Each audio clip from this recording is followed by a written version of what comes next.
गरीब ने खाए घास के समोसे। मैंने कहा ना ये लड्डू मेरा है। नहीं, ये लड्डू मेरा है। तुमने तो अपना लड्डू पहले ही खा लिया था। उमंग, देखा तुमने? ये दोनों बहन भाई इस बेसन के लड्डू के लिए कैसे लड़ रहे हैं। गरीब है ना इसलिए। अब हमारी तरह अमीर होते तो इन्हें इस लड्डू के लिए थोड़ी ना लड़ाई करना पड़ता। ये देखो, हमारे पापा हमारे लिए देसी घी के मोतीचूर के लड्डू लेकर आए हैं। ये लड्डू तो खाने में काफी ज्यादा अच्छे हैं। रितु, क्या एक लड्डू तुम हमें भी दे सकती हो? हमें भी ये देसी घी वाला मोतीचूर का लड्डू खाना है। नहीं, ये लड्डू हम तुम्हें नहीं देंगे। माँ कहती है कि ये सिर्फ अमीर लोगों के खाने के लिए है ना, तुम जैसे गरीबों के लिए नहीं। इतना बोलकर रितु और उमंग वहां से चले जाते हैं। उन दोनों के वहां से जाते ही पूरब और तारा रोते हुए अंदर अपनी माँ के पास जाते हैं। माँ, वो उमंग और रितु है ना, वो आज देसी घी के मोतीचूर के लड्डू खा रहे थे। पता है वो हमें कितना ज्यादा चिढ़ा रहे थे। उन्होंने हमें एक भी लड्डू नहीं दिया। माँ, हमें भी मोतीचूर के लड्डू खाने हैं। पूरब बेटा, तुम तो समझदार हो ना। तुम्हारे बाबा की इतनी कमाई नहीं है कि वो तुम्हारे लिए मोतीचूर के लड्डू ला सके। ये बेसन का लड्डू भी उन्हें प्रसाद के रूप में ही मिले थे। तुम हमेशा यही कहती हो, हमें कुछ भी अच्छा नहीं खिलाती हो। हमें नहीं खाना ये बेसन का लड्डू, हम जा रहे हैं यहाँ से। दोनों भाई बहन रोते हुए वहां से जाने लगते हैं कि तभी क्या हुआ नर्मदा, ये बच्चे ऐसे रोते हुए क्यों गए? कुछ नहीं, वो पड़ोस में बच्चे हैं ना, रितु और उमंग, वो दोनों मोतीचूर के लड्डू खा रहे होंगे तो उन्हें देखकर इनका भी मोतीचूर का लड्डू खाने का मन कर रहा था। अब मैं कैसे समझाऊं? अपने बच्चों को इतनी छोटी छोटी चीजों के लिए तरसता देख मेरा दिल बहुत दुखता है, लेकिन मैं कर भी क्या सकता हूँ। ये लो पालक और साग, जल्दी से खाना बना लो, मुझे बहुत भूख लग रही है। आज भी तू यह घास फूस उठाकर ले आया। रोज रोज यह घास खाकर मैं थक चुकी हूँ। मेरी तो पूरी उम्र ही निकल गई ये घास खाते हुए। अब तू क्या अपने बच्चों को भी रोज रोज यही खिलाएगा? माँ, आप तो जानती हो ना कि मैं ये साग और पालक की खेती करता हूँ और उन्हें बेचकर जो पैसे मिलते हैं उससे घर का खर्चा चलाता हूँ। हमारे पास इतने पैसे नहीं है कि हम लोग महंगा महंगा खाना खा सके। तो इसका मतलब ये तो नहीं कि जिंदगी भर ये घास खाकर ही अपना गुजारा करे। मैं तो ना खाने वाली घास। कौशल्या की बात सुन नमन को दुख तो होता है, लेकिन वो ये भी जानता था कि रोज रोज घास फूस खाकर किसी का गुजारा नहीं हो सकता। लेकिन गरीबी के चलते इन दोनों के पास कोई दूसरा चारा भी नहीं था। कचौरी ले लो कचौरी, गर्मा गर्म मसालेदार कचौरी ले लो कचौरी, सिर्फ 20 रुपए प्लेट, 20 रुपए प्लेट। गर्मा गर्म ले लो भैया, गर्मा गर्म कचौरी ले लो। अंकल, ये कचौरी कितने की है? बेटा 20 रुपए प्लेट है, कहो तो एक प्लेट लगा दो। हाँ अंकल, एक प्लेट लगा दो। अरे नहीं भैया, मत लगाओ। माँ, दिला दो ना कचौरी, बहुत मन कर रहा है कचौरी खाने का। देखो ना, ये दिखने में कितनी ज्यादा मसालेदार और स्वादिष्ट है। मेरे पास पैसे नहीं है कि मैं तुम्हें ये कचौरी खिला सकूं, इसलिए चुपचाप से अंदर चलो अब। नम्रता अपने दोनों बच्चों को डांट कर घर के अंदर ले जाती है और अपना बनाया हुआ साग पालक उन्हें खिलाने लगती है। हमें नहीं खाना, आप रोज रोज ये घास बनाकर रख देती हो। हम इंसान हैं, कोई जानवर नहीं जो रोज रोज ये घास फूस खाए। ऐसे खाने का अपमान नहीं करते।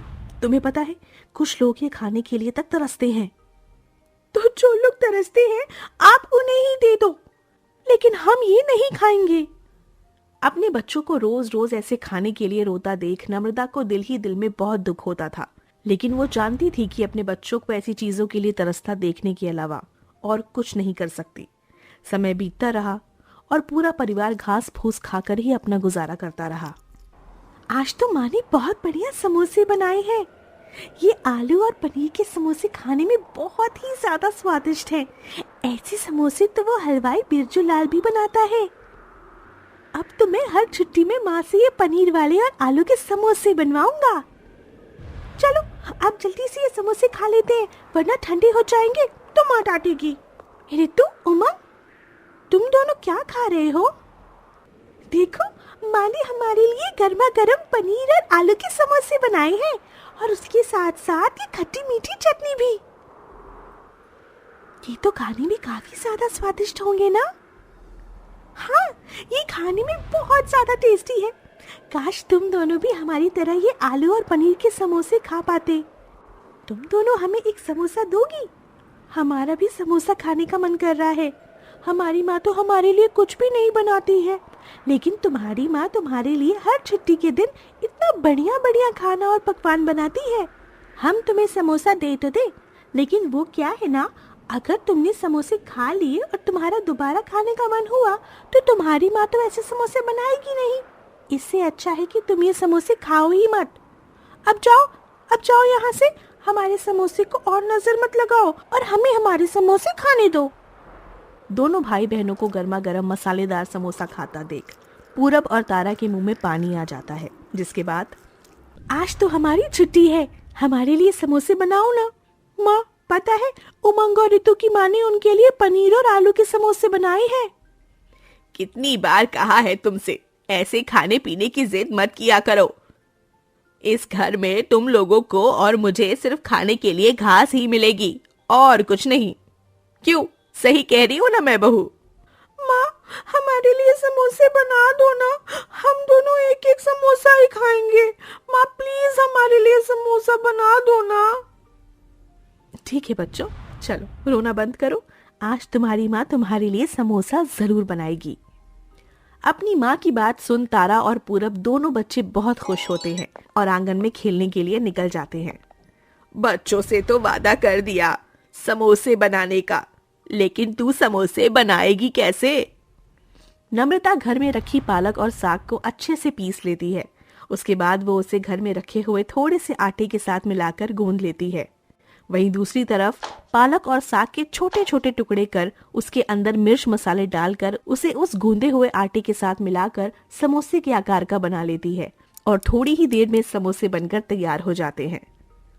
ये क्या है बहू, ये तो मुझे घास के समोसे दिख रहे हैं। कि भले ही आपको घास के समोसे दिख रहे हैं, लेकिन इसे एक बार आप खाकर तो देखिए। नम्रता के कहने पर सभी लोग जैसे ही उस घास के समोसे को खाते हैं, अरे वाह माँ, ये घास के समोसे तो खाने में बहुत ज्यादा स्वादिष्ट है। ऐसे समोसे तो मैंने आज से पहले कभी नहीं खाए। ये खाने में बहुत ही ज्यादा बढ़िया है। ऐसे समोसे तो रितु और उमंग ने भी नहीं खाए होंगे। इतने समय बाद इतना अच्छा खाना खाने को नसीब हो रहा है। तेरे हाथों में तो जादू है बहू। ये घास के समोसे तो खाने में काफी ज्यादा स्वादिष्ट लग रहे हैं। मेरी मान तो तू इन्हें बाजार में बेचना शुरू कर दे। क्या पता लोग इन्हें पसंद कर इन्हें खरीदे और हमारी कमाई होने लगे। हाँ माँ, आप इन्हें बाजार में बेचना शुरू कर दो और एक के साथ एक फ्री देना। फिर देखना कैसे कस्टमर आपके पास चले आएंगे।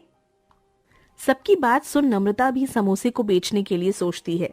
वहीं पूरब और तारा अपनी माँ के हाथ के बने हुए घास के समोसे को रितु और उमंग के पास ले जाते हैं।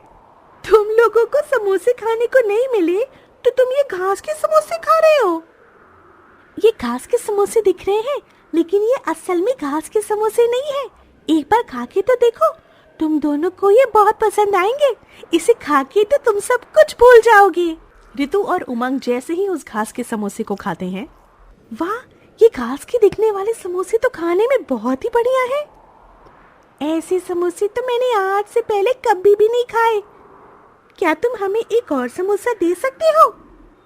क्यों नहीं, माँ ने अभी अभी गर्मा गर्म समोसे बनाए हैं। चलो हमारे घर पर चलो, हम सब मिलकर ये समोसा खाएंगे। चारों बच्चे घर जाते हैं और गर्मा गर्म समोसे खाते हैं। अगले दिन होते ही नम्रता बाजार में इन समोसे को बेचने के लिए निकल जाती है। अरे ये क्या, एक समोसे के साथ एक समोसा फ्री? लेकिन ये कैसे समोसे हैं? मुझे तो ये घास के समोसे दिख रहे हैं। ये देखने में घास के समोसे की तरह है, लेकिन एक बार खाकर देखिए, ये आपको खाने में बहुत ज्यादा पसंद आएंगे। वो कस्टमर जैसे ही उन समोसे को खाता है, अरे वाह, इसके अंदर तो साग और पालक है। ये समोसे तो सच में बहुत बढ़िया है। ऐसे समोसे तो मैंने जिंदगी में नहीं खाए। ऊपर से पालक साग की वजह से ये काफी हेल्दी भी बन गया है। आप तो मुझे और 2 समोसे दे दीजिए। नम्रता जल्दी से उस कस्टमर को और 2 समोसे देती है। अब धीरे धीरे घास के समोसे के ठेले पर काफी ज्यादा भीड़ जमने लगती है, जिससे नम्रता की कमाई शुरू हो जाती है और उनके घर की हालत भी अब धीरे धीरे ठीक होने लगती है। जहाँ एक तरफ नमन पालक और साग की खेती करता, वहीं नम्रता उसके समोसे बनाकर बेचती। समय बीतने के साथ साथ नम्रता और भी कई तरह के समोसे बनाकर बेचती है और उसी के साथ उनकी जिंदगी भी अब बदलकर बहुत अच्छी हो जाती है।